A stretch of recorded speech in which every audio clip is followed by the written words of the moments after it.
चलिए, नमस्कार प्यारे साथियों, जय श्री महाकाल। मैं कुमार विनय स्वागत करता हूं आप सभी का आपके अपने रोजगार विद अंकित के इस ऑनलाइन प्लेटफॉर्म पर। उम्मीद करता हूं आप सभी प्यारे साथी स्वस्थ होंगे, मस्त होंगे, व्यस्त होंगे, लाजवाब होंगे, बहुत ही बेहतरीन तरीके से अपनी तैयारी में लगे होंगे। तो जल्दी से एक बार बताएंगे, क्या मेरी आवाज आप लोगों को आ रही है? क्या वीडियो आप लोगों तक पहुंच रहा है? सब कुछ ठीक है ना? अगर सब कुछ ठीक है तो फिर हम विधिवत रूप से इस कक्षा की शुरुआत करते हैं और आज के इस क्लास को हम पढ़ते हैं, है ना? बढ़िया है। राम राम राम राम सभी को, जय Mahakal, good morning good morning, नमस्कार नमस्कार नमस्कार। बहुत बढ़िया, क्या बात है, बहुत बढ़िया, शानदार, है ना?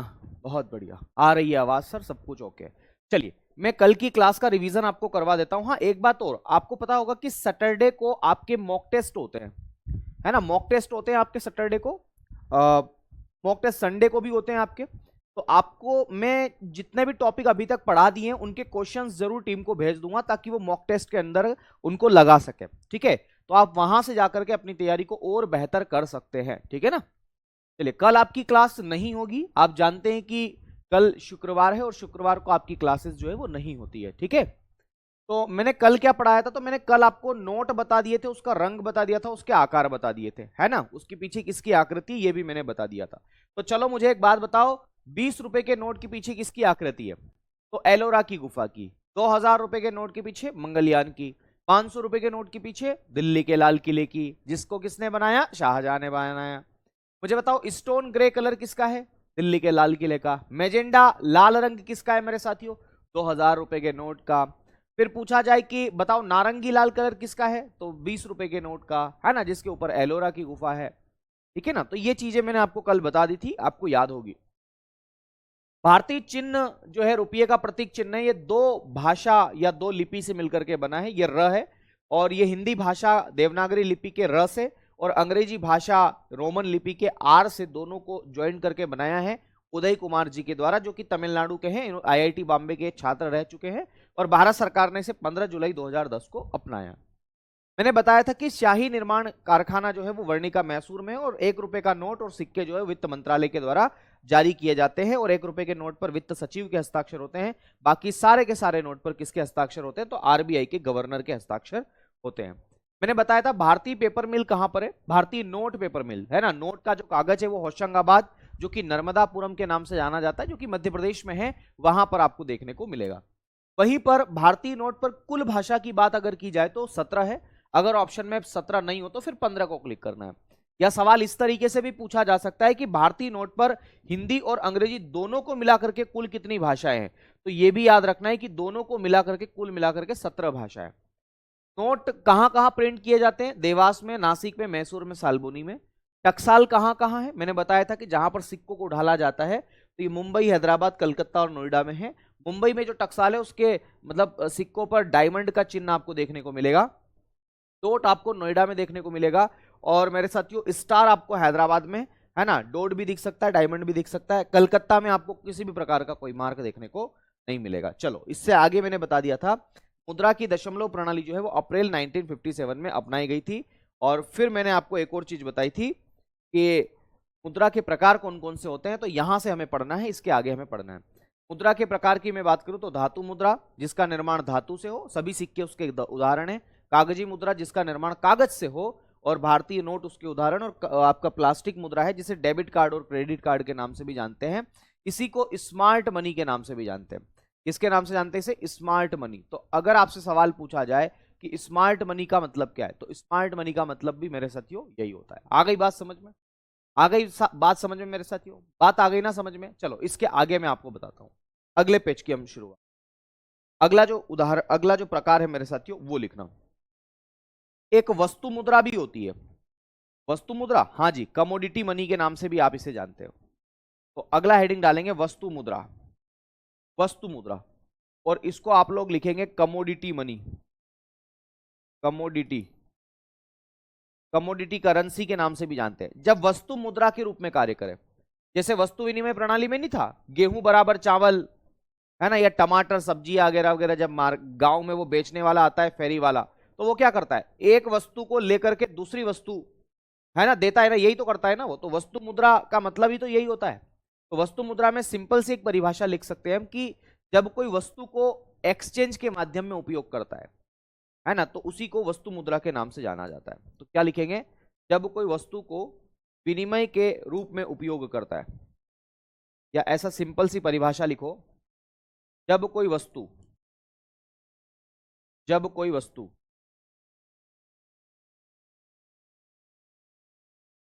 जब कोई वस्तु विनिमय के रूप में कार्य करे, विनिमय विनिमय का मतलब होता है एक्सचेंज। जब कोई वस्तु विनिमय की तरह उपयोग हो या विनिमय के रूप में कार्य करे,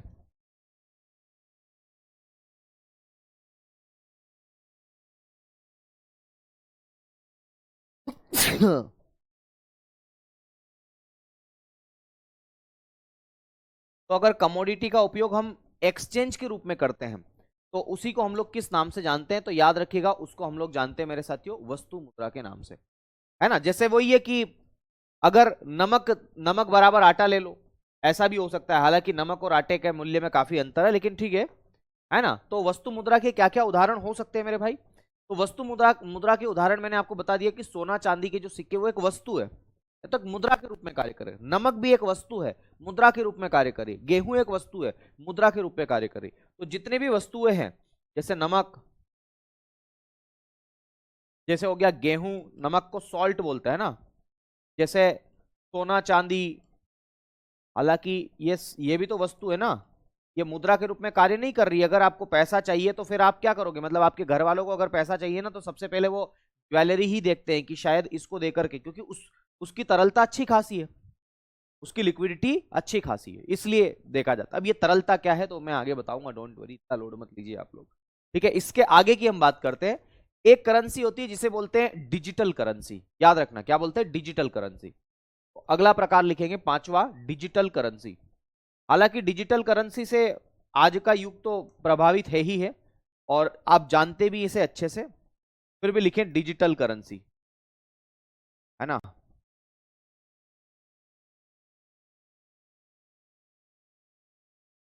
डिजिटल करेंसी, इसको अंग्रेजी में भी डिजिटल करेंसी ही कहते हैं, है ना, और हिंदी में भी डिजिटल करेंसी ही कहते हैं। कोई बदलाव नहीं है हिंदी अंग्रेजी में, है ना। चलो, तो याद रखना डिजिटल करेंसी का मतलब क्या है। तो डिजिटल करेंसी का सिंपल सा मतलब है मेरे साथियों, जो डिजिटल रूप में हो, जिसका कोई भौतिक अस्तित्व नहीं हो, है ना, इलेक्ट्रॉनिक रूप से मौजूद हो। तो मेरे साथियों लिखेंगे जो इलेक्ट्रॉनिक रूप में, जो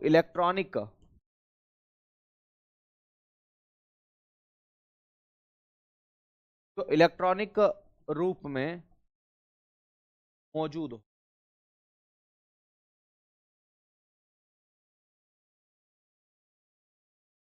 है ना, जो इलेक्ट्रॉनिक रूप में मौजूद हो, in the form of electronic, है ना। तो याद रखना, फिर सवाल आ सकता है कि क्या इनका भौतिक अस्तित्व होता है, नहीं, इनका भौतिक अस्तित्व नहीं होता, फिजिकली आप इनको नहीं देख सकते। दूसरा बिंदु लिखेंगे भौतिक अस्तित्व नहीं,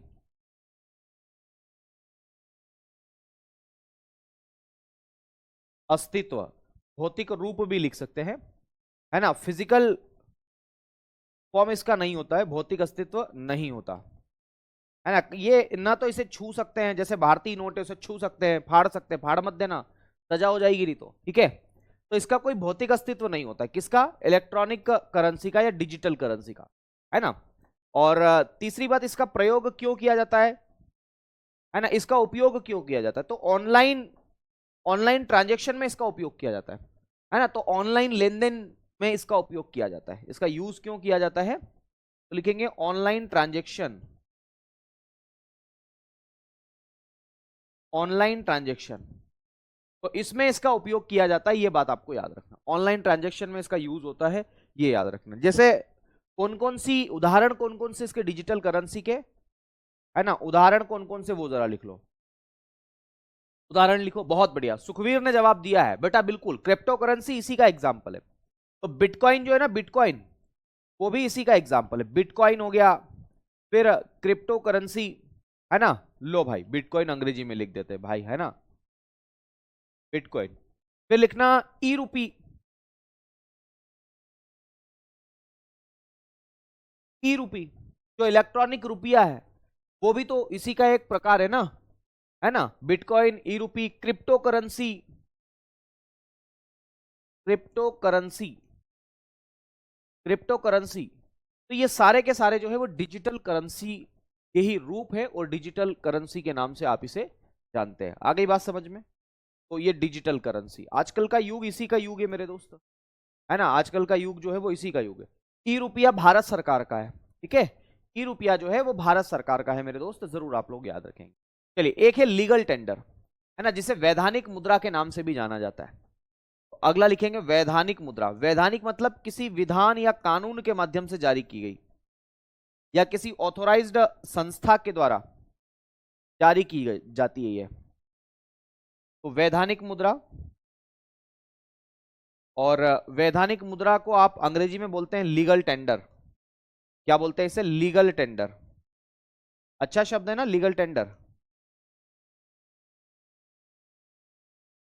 लीगल टेंडर, है ना। इसका सिंपल सा मतलब है जो किसी मतलब ऑथोराइज्ड इंस्टीट्यूशंस के द्वारा जारी की गई हो, चाहे वह भारत सरकार के द्वारा जारी की गई हो, है ना, या फिर वह किसी भी संस्था जैसे आरबीआई के द्वारा जारी की गई हो, तो जिसको किसी कानून के माध्यम से जारी किया गया हो, है ना। और अगर कानून बना करके किया गया तो भारत का कोई व्यक्ति उसको लेने से मना कर सकता है क्या? बिल्कुल नहीं कर सकता। तो याद रखना है मेरे साथियों, लिखेंगे इसके अंदर जिसे कानून बनाकर जारी किया गया हो या कानूनी माध्यम से, ऐसा लिखे, कानून बनाकर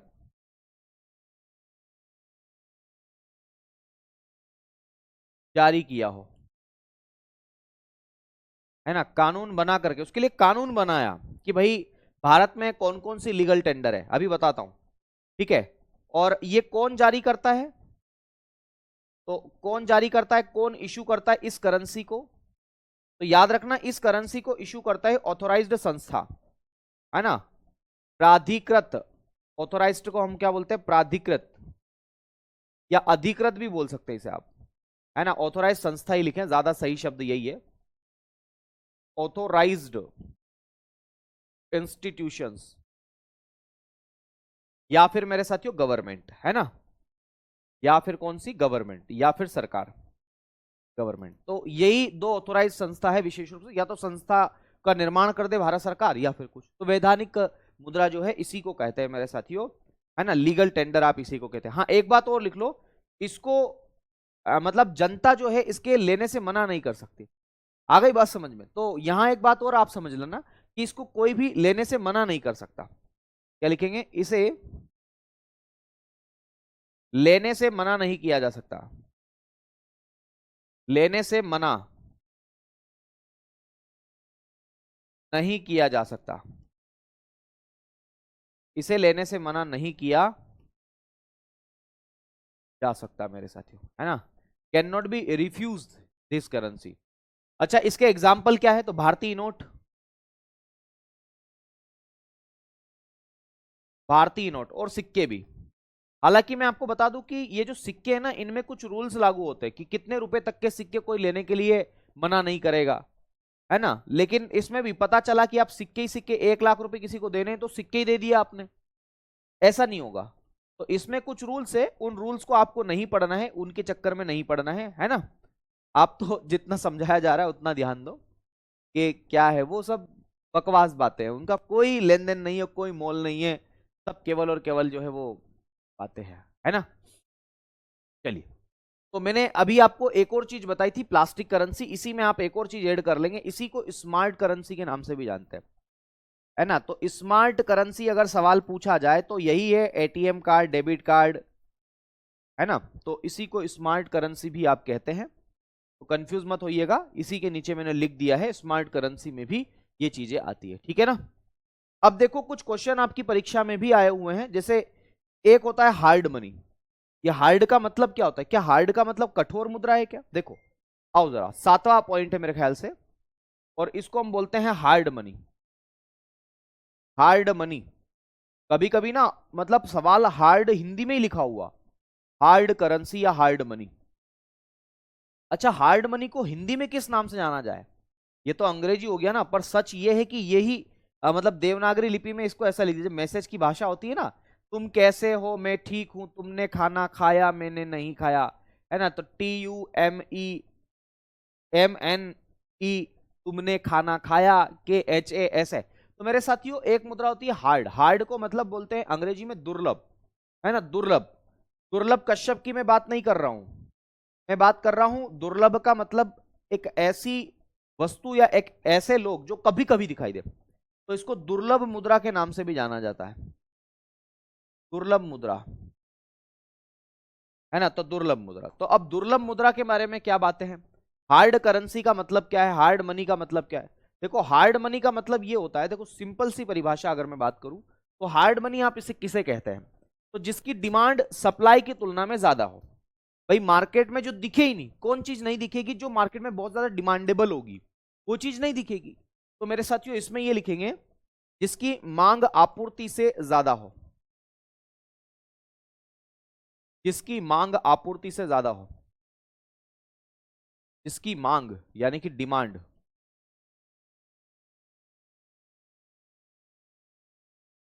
आपूर्ति से ज्यादा हो, आपूर्ति यानी कि सप्लाई। तो मैंने क्या लिखा, जिसकी मांग आपूर्ति से ज्यादा हो, आपूर्ति से ज्यादा हो,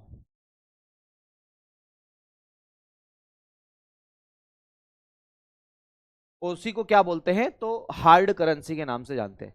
और अगर आप लिखना ही चाहें तो देखो यहां पर एक बात लिख लेना कि जिसकी डिमांड जो है वो सप्लाई की तुलना में क्या हो, कम हो। तो सप्लाई कम हो और अगर डिमांड ज्यादा हो तो ऐसी करेंसी को आप किस नाम से जानते हैं? हार्ड करेंसी के नाम से जानते हैं। अब इसी का उल्टा होता है मेरे दोस्त, जिसको बोलते हैं सॉफ्ट करेंसी। हार्ड का मतलब होता है दुर्लभ, तो सॉफ्ट का मतलब होगा सुलभ, तो लिखेंगे सॉफ्ट करेंसी। इसे सुलभ मुद्रा के नाम से भी जानते हैं, सुलभ मुद्रा, सुलभ मुद्रा, है ना। इसे बोलते हैं सॉफ्ट करेंसी या सॉफ्ट मनी, ठीक है। तो सॉफ्ट मनी के बारे में बात करते हैं। तो सॉफ्ट मनी ठीक इसका उल्टा ही है। कैसे उल्टा है, क्या आना चाहिए इसके अंदर? तो इसके अंदर यह बात हम लिख सकते हैं कि जिसकी सप्लाई मार्केट में ज्यादा हो और डिमांड कम हो, यही तो बोल सकते हैं। तो इसमें लिखेंगे जिसकी मांग, जिसकी मांग, मांग का मतलब होता है डिमांड। एक मांग तो वो होती है जो, है ना, हाथ पीले करवाने के बाद भरी जाती है। हाथ पीले करना समझते हैं, शादी करना है, ऐसे करके यूं मांग भर दो। और एक मांग वो है कि लाओ रे कुछ दे दो, भूख लग रही है ना, उसको भी बोलते हैं मांग, डिमांड। तो मांग भरना या मांग पूरी करना, दोनों में अंतर होता है ना। सर PDF से पढ़ा दो। क्यों बेटा, मजा नहीं आ रहा है इसे लिखवा लिखवा के पढ़ाने में? है, मैं तो तुम्हारे नोट्स बना रहा हूं, यूं समझो। अच्छे से पढ़ लो, लिख लो, लिखने में क्या जाएगा, टाइम तो लगेगा लेकिन कम से कम अच्छी चीज तो पढ़ोगे ना। कल क्लास नहीं होगी, कल सैटरडे, कल क्लास नहीं होगी, ठीक है। चलिए मंडे को मिलेंगे हम लोग, मंडे को, ओके। चलो क्या लिखा, तो जिसकी मांग आपूर्ति से कम हो, जिसकी मांग आपूर्ति यानी कि सप्लाई से कम हो, सप्लाई की तुलना में कम हो, मतलब जिसकी डिमांड कम हो। जैसे मुझे एक बात बताओ, हार्ड करेंसी में कौन एग्जाम्पल हो जाएगा? मार्केट में ऐसी कौन सी करेंसी है जिसकी डिमांड बहुत ज्यादा चलती है मेरे साथियों?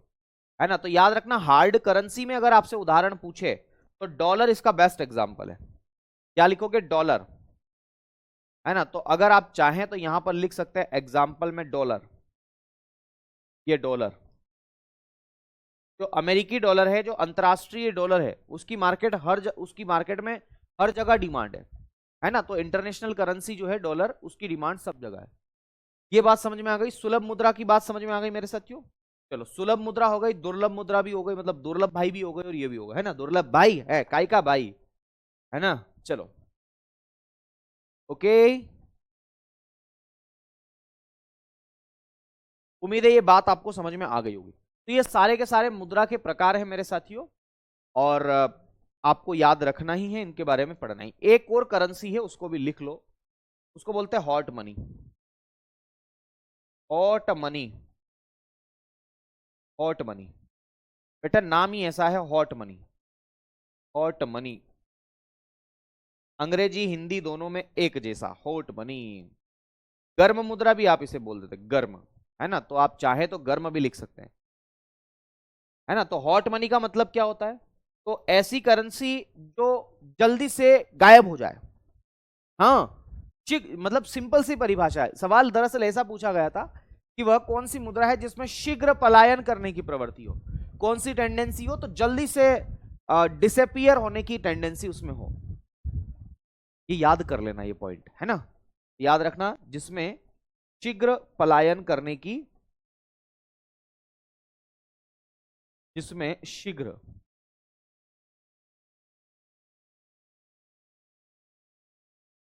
पलायन करने की प्रवृत्ति हो।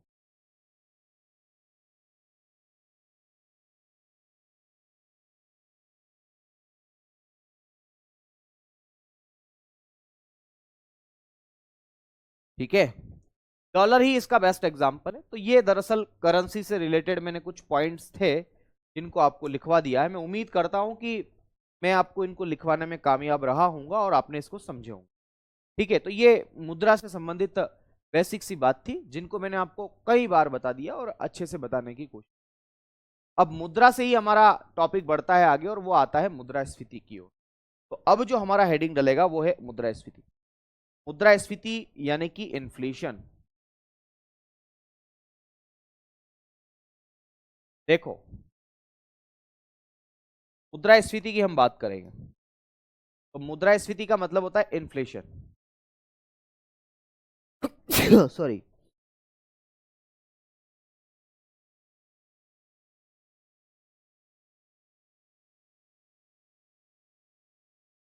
इन्फ्लेशन के नाम से आप इसे जानते हैं, मुद्रास्फीति या इन्फ्लेशन के नाम से आप इसे जानते हैं। तो क्या होती है मुद्रास्फीति, जरा वो समझो। मुद्रास्फीति को आसान भाषा में अगर आप समझे, मैं आपको अपनी भाषा में समझाऊं तो मुद्रास्फीति का मतलब महंगाई होता है, महंगाई, है ना, महंगाई बोलते हैं इसको। क्या बोलते हैं मेरे भाई?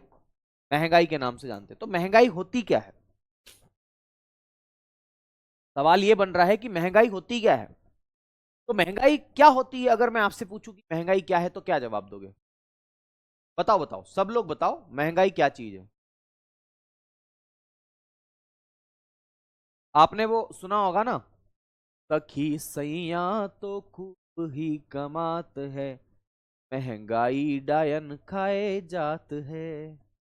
तो मतलब महंगाई बुरी है अच्छी है, इसके बारे में भी पढ़ेंगे, है ना, बहुत सारी बातें करेंगे हम आपसे इसके बारे में। पर फिलहाल ये बताता हूं कि महंगाई क्या चीज है। ठीक है, क्या बोलेंगे, महंगाई क्या चीज होती है? तो देखो, महंगाई का मतलब क्या है? महंगाई का सीधा सा मतलब है कीमतों में वृद्धि, कीमतों में वृद्धि। हाँ भाई, कीमतों में तो वृद्धि, लेकिन और भी कुछ चीज होती है ना। देखो, महंगाई का मतलब क्या है? मुद्रास्फीति का सिंपल सा मतलब ये होता है, सिंपल सा मतलब ये होता है मेरे साथियों कि मुद्रास्फीति का सिंपल सा मतलब ये होता है मेरे साथियों कि वस्तुओं की कीमतों में अगर लगातार बढ़ोतरी हो रही है, कंटिन्यूअस उसके प्राइस जो है वो बढ़ रहे हैं, तो इसी को महंगाई कहते हैं। यही आसान भाषा है। तो मैं आसान भाषा में यहां पर लिखता हूं, है ना, वस्तुओं की कीमतों में, वस्तुओं, वस्तुओं में वस्तु और सेवा दोनों आ जाती है। याद रखना है, वस्तुओं जब शब्द का प्रयोग किया जाता है तो इसमें वस्तु और सेवा दोनों आ जाती है। आप चाहे तो अलग से भी लिख सकते हैं, वस्तु और सेवा की कीमतों में, ऐसा भी लिख सकते हैं, पर मेरे ख्याल से वस्तु और सेवा ही आप लिख लो, नहीं तो फिर आप बोलोगे सर सेवा नहीं होगी क्या इसमें। तो वस्तु और सेवा, वस्तु और सेवा के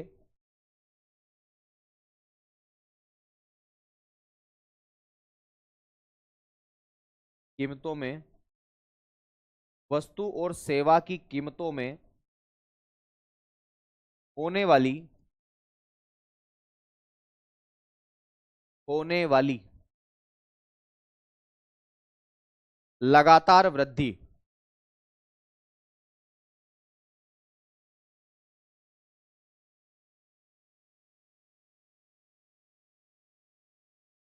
क्या कहलाती है? मुद्रास्फीति कहलाती है। ठीक है, इसको अंग्रेजी में किस नाम से जानेंगे? तो इसको लिखते हैं continuous increasing the price of continuous increasing the price of goods and services। वस्तु और सेवाओं की कीमतों में होने वाली लगातार वृद्धि जो है वही महंगाई कहलाती है, सिंपल सी भाषा में। है जैसे कैसे समय के साथ साथ लगातार वृद्धि होगी भाई साहब, कैसे जरा वो समझना। जैसे मैं आपको बताऊं 2005 की मैं बात करता हूं आप लोगों के सामने। 2005 में मैं 1 रुपये की बात कर लेता हूं, इससे आपको और अच्छे से समझ में आ जाएगा। 1 रुपये की मैं बात यहां पर करता हूं ताकि इससे और अच्छी से स्पष्टता आपको बनेगी। 1 रुपया 2005 का समय सबको याद है, लगभग लगभग याद ही होगा मेरे साथियों, है ना। 2005 का समय सबको याद है, मतलब मुझे भी याद है कि 2005 में बहुत सारी चीजें आ जाती थी 1 रुपये में, वास्तव में बहुत सारी चीजें आ जाती। मतलब मेरे पिताजी से कभी मैं बातचीत करता हूं तो वो बताते हैं बेटा तेरी शादी में 10 लाख का खर्चा आया, तो मैं कहता हूं कि पापा 10 लाख कोई बड़ी बात थोड़ी है। तो बोलते अरे बेटा हमारी शादी 5-5 हजार में हुई है बोले, है ना। तो फिर ऐसा लगता है यार पिताजी मत करवाते शादी, है ना। खैर मजाक कर रहा हूं, मजाक से हटके। तो मतलब ये है कि उस समय जो मुद्रा थी 5,000 रुपए थी, उसमें भी बहुत सारे मेहमानों को खाना खिलाया जा सकता था, शादी ब्याह किया जा सकता था, क्योंकि 5,000 रुपए भी बहुत बड़ी बात हुआ करती थी, है ना। 5,000 रुपए में तो दुनिया खरीद ली ऐसा लगता था। पहले घर पे जब मौसा जी और बुआ जी फूफा जी आते थे, 1 रुपया 5 रुपए 10 रुपए देके जाते थे, हम कितने खुश होते थे। दादाजी से बोलते थे दादाजी चॉकलेट खानी है, तो दादाजी 1 रुपया निकाल के देते, दादी अपने पल्लू से 1 रुपया निकाल के देती थी, मम्मी देती थी। 1 रुपए में हम बहुत खुश होते थे, अरे आज तो जन्नत मिल गई, अब तो बस। 1 रुपया दुकान पे जाते थे, बिल्कुल शॉप पे जाते थे और कहते थे चॉकलेट दे दीजिए। कौन सी चॉकलेट? जो 2005 की मैं बात कर रहा हूँ, जो छोटी छोटी चॉकलेट आती थी ना, बिल्कुल छोटी छोटी, है ना, बिल्कुल छोटी छोटी। वो 1 रुपए की पहले 16 चॉकलेट आती थी एक समय पर, 16 चॉकलेट। तो याद रखना 2005 की ही बात है। 2005 में चॉकलेट्स की संख्या कितनी आती थी? 16। 16 चॉकलेट आती थी 2005 में, 16 चॉकलेट आती थी 1 रुपए में, इसी 1 रुपए में। समय जैसे जैसे आगे बढ़ा, समय जैसे जैसे आगे बढ़ा, अब इस 1 रुपए में 2009 में मेरे साथियों क्या हुआ कि इसी 1 रुपए में अब चॉकलेट की संख्या हो गई 12। सच में 12 आने लग गई थी, या कंचे भी 12 आने लग गए थे बाद में। कंचे भी पहले 1 के 16 आते थे। फिर जैसे जैसे समय बढ़ा मेरे साथियों, 2014 आया। 2014 में फिर मेरे साथियों इनकी संख्या हो गई 8, 8 हो गई अब। फिर 2019 आया मेरे दोस्त, और इनकी संख्या घट करके मेरे ख्याल से हो गई थी 4, 4 हो गई थी ना, बिल्कुल। अब 2025 से, अब तो मेरे दोस्त मैं लिख तो नहीं सकता, मतलब लिखवाना तो मुझे पड़ेगा ही सही, लेकिन फिर भी 2025 में एक भी चॉकलेट नहीं आती, पर फिर भी मैंने लिख दिया है कि 1 चॉकलेट आ गई उसी 1 रुपये में। 1 रुपये में पहले 16 चॉकलेट आती थी छोटी छोटी, अब वही चॉकलेट जो है 2025 में 1 रुपये में 1 आ रही है। मेरे ख्याल से 1 भी नहीं मिलेगी। तो मेरा कहने का मतलब यह है कि महंगाई जो है, इसमें एक तो बात आपको ये याद रखना है कि महंगाई में वस्तुओं की कीमतों में बढ़ोतरी होती है, बिल्कुल सही बात है, वस्तुओं की कीमतें बढ़ती है ना। लेकिन दूसरी बात आपको ये याद रखना है कि 1 रुपए में पहले हम बहुत ज्यादा वस्तु खरीद सकते थे। अगर आप इस टेबल में देखोगे, इसको टेबल के रूप में मैं डाल देता हूं, ये टेबल बन गई आपकी। अगर आप इस टेबल में देखोगे तो यहां पर 1 रुपए में सबसे ज्यादा वस्तुएं खरीद सकते थे, है ना। अगर यहां पर देखोगे तो ये 16 है, मतलब 2005 में हम जो 1 रुपए में बहुत ज्यादा वस्तु खरीद सकते थे। तो 1 रुपया बहुत मजबूत था, 1 रुपया क्या था? मजबूत था, क्योंकि 2005 में 1 रुपए में 16 चॉकलेट, अरे 16 कम थोड़ी होती है। तो याद रखना यह मुद्रा जो है, यहां जो मुद्रा है, इसकी परचेसिंग पावर या मुद्रा का जो मूल्य था वो बहुत ज्यादा था। आ गई बात समझ में? मुद्रा का मूल्य, वैल्यू ऑफ मनी, क्या बोलते हैं इसे? Value of money, value of money. या फिर इसको दूसरी भाषा में हम एक और बात कह सकते हैं, मुद्रा का मूल्य, है ना। यहां नहीं आ रहा मजा, रुको रुको, इधर कर लेते थोड़ा, इधर कर लो। यहां पे देखो, मैं ये बता रहा हूं, ओ सगी सैया तो खूब ही कमात है, महंगाई डायन खाए जात है। देखो मैं क्या बोल रहा हूं, मैं ये कह रहा हूं मेरे भाई, मैं ये कह रहा हूं कि पहले पहले क्या होता था, पहले 2005 में 1 रुपए में 16 चॉकलेट आती थी, 16 चॉकलेट। तो उस समय मुद्रा का जो मूल्य था वो बहुत ज्यादा था। यही बोलेंगे ना हम कि मुद्रा का मूल्य यहां पर बहुत ज्यादा है। या दूसरे शब्दों में हम क्या कह सकते थे कि 1 रुपए में बहुत ज्यादा वस्तुएं खरीद ली, तो 1 रुपए की कीमत बहुत ज्यादा थी, 1 रुपए की कीमत ज्यादा थी, मुद्रा का मूल्य ज्यादा था। या दूसरे शब्दों में हम कहें कि मुद्रा की जो क्रय शक्ति थी, परचेसिंग पावर है, परचेसिंग पावर, 1 रुपए में कितनी ज्यादा वस्तुएं खरीद सकते हैं, अगर ज्यादा से ज्यादा वस्तुएं खरीदेंगे तो हम कहेंगे कि इसकी परचेसिंग पावर बहुत ज्यादा है। तो याद रखना, मुद्रा की जो क्रय शक्ति है वो भी ज्यादा थी। 2005 में क्रय शक्ति है ना, मुद्रा की क्रय शक्ति, मुद्रा की क्रय शक्ति लिखना है, मुद्रा की क्रय शक्ति ये भी बहुत ज्यादा थी। क्रय शक्ति या परचेसिंग पावर ऑफ मनी जो है वो भी बहुत ज्यादा थी, इसको अंग्रेजी में बोलते हैं परचेसिंग पावर ऑफ मनी। लेकिन जैसे जैसे समय बढ़ा, और समय बढ़ने के साथ साथ समय बलवान होता है ना मेरे भाई, 2025 में वही 1 रुपए में 1 चॉकलेट आ रही है। तो यहां पर मुद्रा का जो मूल्य है वो क्या हो गया है, कम हो गया है। आ गई बात समझ में? तो मुद्रा का मूल्य, मुद्रा का जो मूल्य है, वैल्यू ऑफ मनी जो है वो क्या हो गई है मेरे साथियों, कम हो गई है। आ गई बात समझ में? या दूसरे शब्दों में कहें तो मुद्रा की जो परचेसिंग पावर है, अब 1 रुपए में कुछ नहीं आता, 1 रुपए में ये आता है, ये है ना, चिन्ह भी यही है। तो याद रखना, मुद्रा की जो क्रय शक्ति है वो भी क्या हो गई है, कम हो गई है। मुद्रा की क्रय शक्ति क्या हो गई है, कम हो गई है। आ गई बात समझ में? मुद्रा की जो क्रय शक्ति है वो भी क्या हो गई है, कम हो गई। परचेसिंग पावर ऑफ मनी जो है वो भी क्या हो गई, कम हो गई। तो याद रखना है, महंगाई मतलब महंगाई बढ़ती जा रही है। मैं ये कहना चाह रहा हूं कि समय के साथ साथ वस्तुओं का मूल्य जो है वो गिरता जाता है, सॉरी, वस्तुओं का मूल्य या वस्तुओं की जो कीमतें वो बढ़ती जाती है, और मुद्रा का जो मूल्य है वो गिरता जाता है। दोनों में अंतर है। वस्तु का मूल्य यानी कि वस्तु की कीमत से बात हो रही है, और मुद्रा का मूल्य यानी कि मुद्रा की कीमत से बात हो रही है, मुद्रा की वैल्यू से बात हो रही है। तो याद रखना, मुद्रा का मूल्य महंगाई में कम होता है और वस्तु का मूल्य बढ़ता है। दूसरे शब्दों में कहें, वस्तु की कीमतों में वृद्धि होती है, price of commodity are increase, बढ़ती है, कीमतें बढ़ती है, और जो मुद्रा का मूल्य, परचेसिंग पावर ऑफ मनी है, मनी की जो वैल्यू है वो क्या होती है, कम होती है। तो महंगाई में दो चीजें होती है ना। बात समझ में आई मैंने जो कहा? नहीं समझ में आई तो सुनो, महंगाई में दो बातें आपको याद रखना। महंगाई में क्या क्या होता है, मुद्रास्फीति में क्या होता है। तो लिखेंगे मुद्रास्फीति में, मुद्रास्फीति में वस्तुओं की कीमतें बढ़ती है, वस्तुओं की कीमतें। अब वस्तुओं का मतलब गुड्स एंड सर्विसेज दोनों है ना। तो याद रखना, वस्तुओं की कीमत, मुद्रास्फीति में वस्तुओं की जो कीमत है मेरे साथियों, प्राइस है, वो क्या होती है, बढ़ती है। ये ऊपर एरो है, इसका मतलब है कि बढ़ रही है। तो वस्तुओं की जो प्राइस है वो बढ़ेगी। और दूसरी बात इसके अंदर यह याद रखना है कि मुद्रा का जो मूल्य है वो कम होता है। मुद्रा का मूल्य जो है, वैल्यू ऑफ मनी, वो क्या होती है मेरे साथियों, कम होता है ना। वैल्यू ऑफ मनी कम होता है, या फिर इसी को हम एक और भाषा में लिख सकते हैं, मुद्रा की जो क्रय शक्ति है वो भी कम होती है। ये भी तो लिख सकते हैं ना इसको। क्या लिखेंगे, मुद्रा की क्रय शक्ति क्या होती है, कम होती है। या फिर क्या लिखेंगे मेरे साथियों, मुद्रा की जो क्रय शक्ति है, परचेसिंग पावर है, यहां लिखा हुआ है अंग्रेजी में है ना, वहां से ले लेना, आप नहीं लिखा हुआ है, लिख देता हूं। मुद्रा की क्रय शक्ति, मुद्रा की जो क्रय शक्ति है, जिसे परचेसिंग पावर ऑफ मनी के नाम से जाना जाता है, परचेसिंग पावर, परचेसिंग पावर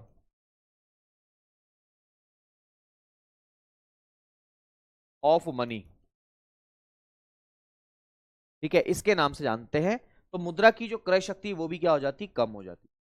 कोई दिक्कत इसमें किसी को? ये दोनों बातों से सवाल आते हैं, आपकी कसम सवाल आते हैं, है ना, मेरी कसम सवाल आते हैं, सवाल आए हैं यहां से, है ना। तो मैं नहीं चाहता कि वो सवाल आप गलत करें, है ना। तो उन सवालों को बहुत अच्छे से अगर आप करेंगे तो बहुत अच्छा रहेगा, ऐसा मेरा मानना है।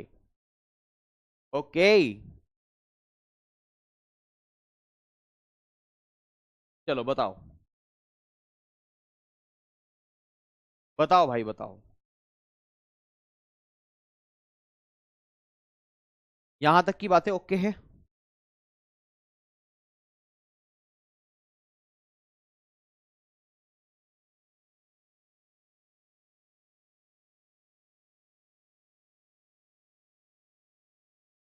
बहुत बढ़िया।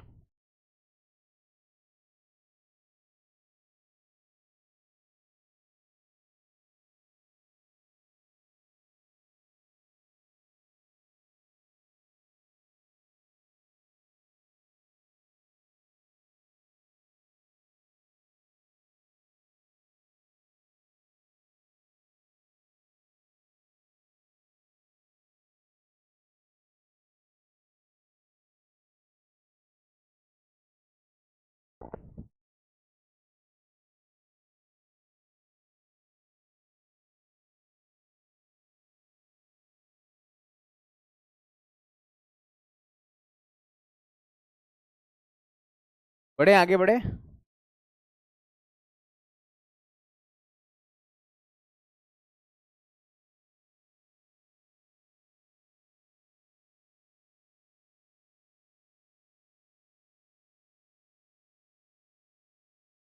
बहुत बढ़िया, चलिए आपको समझ में आ गई ये बात।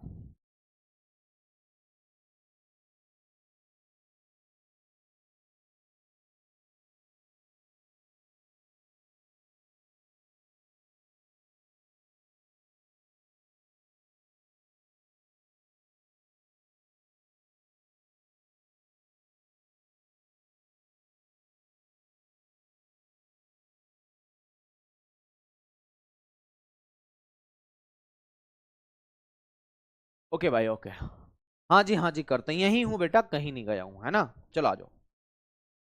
ये तो बात मैंने कर दी मुद्रास्फीति। अब मुद्रास्फीति के कारण क्या क्या, महंगाई क्यों बढ़ती है उसके कारण हम लोग देखते हैं।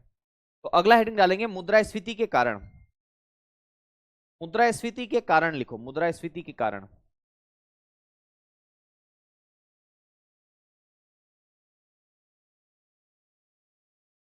मुद्रास्फीति के कारण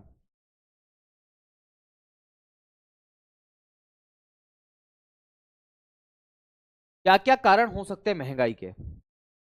महंगाई होती क्यों है ना। तो लिखेंगे रीजन ऑफ इन्फ्लेशन।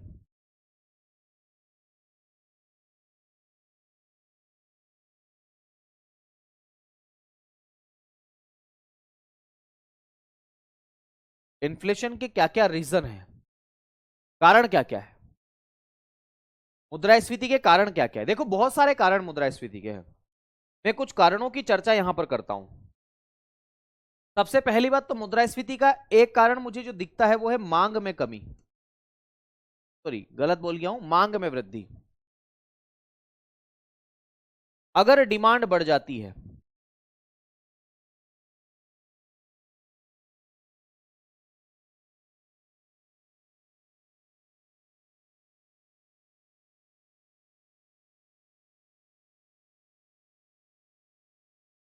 मांग में वृद्धि, ये एक कारण आपको देखने को मिलेगा कि डिमांड अगर बढ़ती है, इंक्रीजिंग इन डिमांड आप इसे लिख सकते हैं।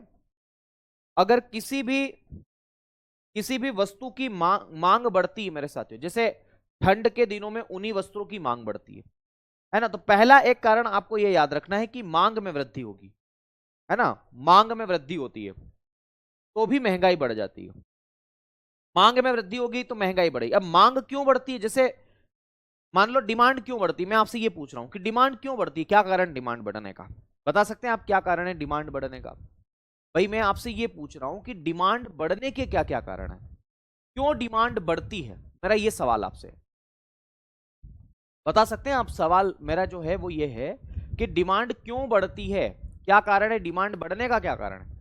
तो डिमांड बढ़ने की बहुत सारे कारण, मांग इसलिए वृद्धि होती है, पहले तो आप समझ लो कि मांग में वृद्धि होने से क्या होगा। मांग में वृद्धि होगी तो क्या होगा, तो मांग में वृद्धि होगी इसका मतलब है कि लोगों ने डिमांड बढ़ा दी, क्यों, क्योंकि लोगों की जेब में पैसा ज्यादा है इसीलिए डिमांड करेंगे। देखो अगर आपकी जेब में पैसा ज्यादा नहीं है तो आप पूछ लोगे नहीं, आपकी जेब गर्म है, आपकी जेब में पैसा है तो आप बोलेगे अरे चलो रे गर्मी आ गई एसी खरीद लेते हैं, कूलर भी खरीद लेते हैं, है ना, पता नहीं क्या क्या दुनिया भर की चीजें। तो अगर डिमांड ज्यादा होगी, आपकी जेब में पैसा ज्यादा होगा, तो उससे मार्केट में उस वस्तु की सप्लाई में कमी हो जाएगी, कि सभी लोगों की डिमांड बढ़ेगी। फिर तो भाई हर व्यक्ति के पास में पैसा है तो क्या होगा, डिमांड बढ़ेगी, और डिमांड बढ़ेगी तो मार्केट में उस वस्तु की सप्लाई कम होगी, जिसकी वजह से कीमतें जो है वो क्या हो जाएगी, बढ़ जाएगी। आ गई बात समझ में। तो मांग में वृद्धि के कारण भी महंगाई बढ़ती है, कीमतें बढ़ जाएगी ना, यहां पर लिखा मैंने कीमतें बढ़ जाएगी। तो मांग में वृद्धि के क्या क्या कारण, मैं ये कहना चाह रहा हूं। भाई डिमांड बढ़ती है तो डिमांड में बढ़ने के क्या क्या कारण है, मुझे ये बताओ। डिमांड बढ़ने के क्या क्या कारण है, देखो अभी जो मैंने कारण बताए ना उसके अंदर इंक्लूड कर दिया है मैंने कारण, है ना। मैंने जो अभी बात बताई है उसके अंदर इंक्लूड कर दी है वो, पर आप समझ ही नहीं पा रहे हो शायद उसको। मैंने ये कहा कि डिमांड बढ़ने के क्या कारण है ना, डिमांड बढ़ने के क्या कारण है। तो देखो मैं आपको बताता हूं डिमांड बढ़ने के क्या कारण है।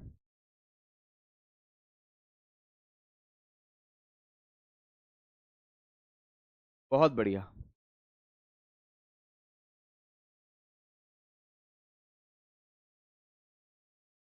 जी जी बिल्कुल।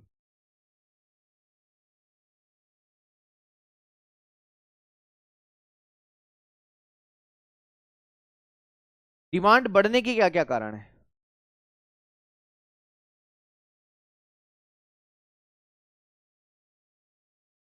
बहुत बढ़िया, कुछ लोग जवाब भी दे रहे हैं कि डिमांड बढ़ने के क्या क्या कारण है। तो डिमांड लोगों की क्यों बढ़ती है, इसके कारण मैं आपसे पूछ रहा हूं। इसका एक कारण तो मैंने आपको अभी इसी क्लास में दे दिया था, और वो कारण था कि लोगों की मेरे साथियों जो सैलरी है वो बढ़ जाए, वेतन बढ़ जाए, तो भी डिमांड बढ़ जाएगी। अगर व्यक्ति का वेतन बढ़ जाए ना, जैसे मान लो अभी मैं 10,000 रुपए महीना कमा रहा हूं, अगर मेरी सैलरी बढ़ा करके 15,000 कर दे तो मेरे पास एक्स्ट्रा 5,000 आ जाएंगे खर्चा करने के लिए, तो मैं अपनी डिमांड बढ़ा दूंगा। एक कारण तो ये हो सकता है। दूसरा मेरे साथियों, एक कारण ये भी हो सकता है, मांग इसलिए भी बढ़ाई जा सकती है कि दूसरा कारण जो है, सरकार जो है टैक्स उसमें कमी कर ले। सरकार बोले यार यार विनय सर आप इनकम टैक्स कम दो, तो भाई मेरे टैक्स में अगर कमी हो जाएगी तो मेरे पास में एक्स्ट्रा पैसा बचेगा खर्चा करने के लिए, तो टैक्स में कमी हो गई। एक कारण ये भी हो सकता है ना। तीसरा कारण ये है कि लोगों के पास में पैसा ज्यादा है, धन ज्यादा है, मनी ज्यादा है, इसलिए भी डिमांड बढ़ती है। और इसी धन को हम लिक्विडिटी के नाम से जानते हैं, अंग्रेजी में लिक्विडिटी और हिंदी में तरलता बोलते हैं। तो फिलहाल इतना समझे कि मनी मनी अगर लोगों के पास में ज्यादा है तो भी डिमांड बढ़ेगी। आ गई बात समझ में? एक ये भी है। फिर एक कारण ये भी हो सकता है कि जनसंख्या बढ़ जाए। जनसंख्या अगर बढ़ जाए तो भी तो डिमांड बढ़ेगी, पॉपुलेशन। तो मेरे साथियों, पॉपुलेशन के बढ़ने के कारण भी डिमांड बढ़ जाएगी।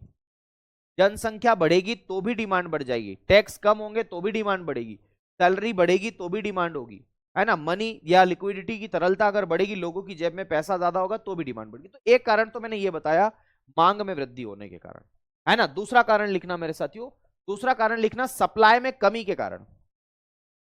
अगर मान लो सप्लाई रुक जाए, आपूर्ति बोलते इसे, आपूर्ति हिंदी में, आपूर्ति, या इसी को सप्लाई के नाम से आप इसे जानते हैं, सप्लाई, है ना। तो आपूर्ति में कमी, सप्लाई में कमी। मुझे एक बात बताओ, प्याज की कीमतें अक्सर बढ़ती है, प्याज और टमाटर की, तो सप्लाई की कमी, अगर मार्केट में सप्लाई की कमी हो जाए तो भी मेरे साथियों क्या होगी, जो प्राइस है वो बढ़ जाएगी। जैसे टमाटर और प्याज में अक्सर आप देखने को मिलता है आपको कि मार्केट में अगर सप्लाई कम है टमाटर की, तो टमाटर की कीमतें बढ़ जाएगी। यही होता है ना, टमाटर आपको महंगा देखने को मिलेगा। आ गई बात समझ में? तो टमाटर क्या देखने को मिलेगा आपको, महंगा देखने को मिलेगा मेरे साथियों। ये बात मैंने आपको यहां पर बताने की कोशिश की है। ओके, टमाटर क्या मिलेगा, महंगा आपको मिलेगा, है ना। बात आई ना समझ में आपको, टमाटर महंगा मिलेगा। मैं दरअसल आपको ये बताना चाह रहा हूं कि अगर मार्केट में सप्लाई कम हो जाए, इसका मतलब जो है वो लिखो, अगर सप्लाई में कमी हो जाए तो भी मेरे साथियों कीमतें जो है वो आसमान छुएगी, क्योंकि मार्केट में अवेलेबिलिटी नहीं है ना, इसलिए कीमतें उसकी ज्यादा होगी। तो एक कारण तो ये भी हो सकता है। और क्या कारण हो सकते हैं, कुछ और कारण भी लिखते हैं। जैसे मान लो तीसरा कारण मुझे समझ आ रहा है, और वो है मेरे साथियों, आपदाएं आ जाए, प्राकृतिक आपदाएं हो या मानव निर्मित जैसी भी आपदाएं हो, है ना। तो आपदाएं, तो आपदाओं के कारण भी डिमांड बढ़ जाती है या महंगाई बढ़ जाती है, डिजास्टर आप इसे कहते हैं। जैसे कोरोना, जैसे कोरोना, तो कोरोना एक आपदा थी, इसके कारण लोगों ने अपने घरों के अंदर दाल राशन वगैरह वगैरह सब कुछ रख लिया, डिमांड बढ़ा दी। इसके अलावा बाढ़ आ जाए, जैसे केदारनाथ में बाढ़ और भूस्खलन हुआ था, है ना, फ्लड, है ना। भूस्खलन की हम बात करें, लैंड स्लाइडिंग, भूस्खलन, है ना। अगर ये कंडीशन हो जाए, है ना, बाढ़ आ जाए या युद्ध जैसी स्थिति हो जाए, जैसे अभी युद्ध चल रहा था हमारा, है ना, लेकिन अगर मान लो ये लंबा चलता तो फिर तो बेटा भूखे मरना तय था, हमें भी और पाकिस्तान को भी। पाकिस्तान थोड़ा जल्दी भूखे मर जाता, और ऐसे ही हमारे जो अड़ोसी पड़ोसी जिन्हें हम दोस्त कहते हैं वो हमारे दोस्त है नहीं मेरे दोस्त, है ना। जैसे चाइना, जैसे अमेरिका जो कहता है कि हमने युद्ध रुकवा दिया, अरे भाटा युद्ध रुकवा दिया तुमने, तुम तो चाहते थे कि युद्ध हो, है ना। सच बोल रहा हूं। मुझे एक बात बताओ, हमारा कॉम्पिटिटर ये कैसे, आपका कॉम्पिटिटर ये कैसे मान सकता है कि तुम्हारा दिल्ली पुलिस में हो जाए और उसका नहीं हो? सारी बात समझ में। तो रूस हो गया, रूस भी इंक्लूडिंग चाइना हो गया, रूस थोड़ा सा नरमी बरत सकता है, अमेरिका तो पक्का, है ना। अमेरिका, डोनाल्ड चच्चा कहते हैं कि हमने युद्ध रुकवा दिया। दरअसल युद्ध रुकवाने के साथ साथ आपने पीछे से फंडिंग भी तो करी है, वो भी तो देखो, है ना, वो कहां गया? आप एक तरफ उसको मजबूत कर रहे हो पैसा दे करके कि परेशान मत हो, हम हैं तेरे साथ में, और कह रहे अरे यार लड़ना अच्छा नहीं है, ठीक नहीं है। खैर जो भी हो, पर कहीं ना कहीं चालबाजी है मेरे दोस्त। तो आपदाओं के कारण भी जो है वो महंगाई बढ़ती है, ये बात भी आपको याद रखना है। तो आपदाएं, आपूर्ति में कमी, मांग में वृद्धि।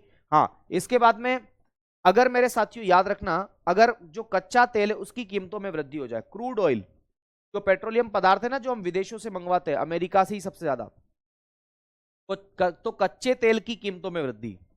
अगर कच्चा तेल जैसे क्रूड ऑयल आप इसे कहते हैं, इसको अंग्रेजी में क्रूड ऑयल के नाम से जाना जाता है।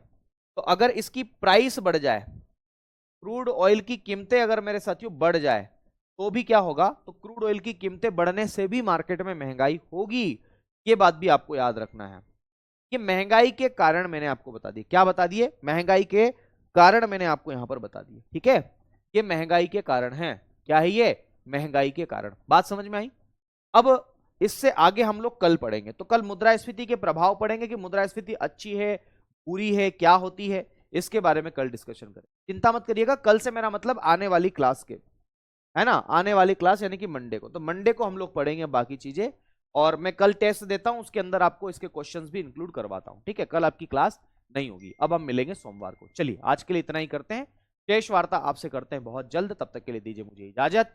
शुक्रिया, धन्यवाद, जय महाकाल, राधे राधे। खूब पढ़िए, मस्त रहिए, स्वस्थ रहिए, बेहतरीन तरीके से अपनी तैयारी में लगे रहिए, और वर्दी पहनिए यार, वर्दी की बात ही अलग है। जिस दिन वर्दी आपके सर पर होगी ना, उस दिन जुनून अलग होगा, उस दिन चेहरे की चमक अलग होगी, है ना। क्योंकि वर्दी वर्दी, एक वीडियो मैंने देखा था, पहली बार वर्दी पहनी है ना, तो कैसा फील हो रहा है? बहुत अच्छा फील हो, बहुत अच्छा फील। लेकिन उसके लिए क्या करना पड़ेगी? मेहनत करना। और आप लोग लगातार मेहनत कर ही रहे हैं, तो क्यों ना जी जान लगा ही दी जाए, है ना। अंकित सर कहते भी हैं, जब नाव जल में छोड़ दी, आपने सुनी होगी ना। तो फिर क्या हार और क्या जीत है, फिर तो हमें करना ही है, जो होगा वो देखा जाए। चलिए आज के लिए इतना ही, शुक्रिया, धन्यवाद, जय महाकाल, नमस्कार।